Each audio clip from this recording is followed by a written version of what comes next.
Anyong mga chinggu, ito ang mga kailangang bayaran sa pag-transfer ng minanang titulo. Number 1, estate tax. Ang estate tax ay 6% ng net estate. Ang net estate ay ang kabuang presyo o value ng properties ng nagpamana minus BIR deduction. Let's say example, ang net estate is 1 million.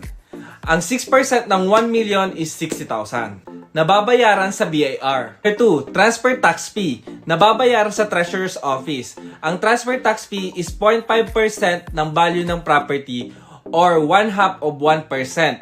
So kung 1 million yon, meron tayong 5,000 transfer tax fee. Number 3, registration fee na kung saan babayaran sa Registry of Deeds.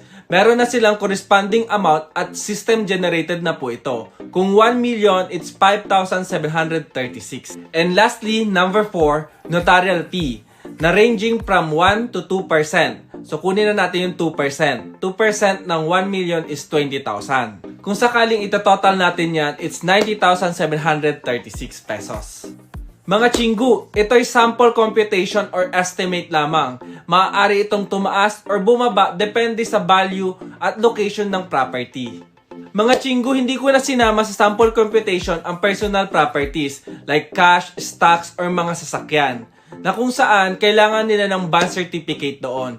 Mga chinggu, ang suggestion ko lamang sa mga tagapagmana ay kailangan mag-usap at magkasundo sa hatian para hindi na umabot sa korte. Ito ang inyong chinggu na broker, basta lisensyado, garantisado.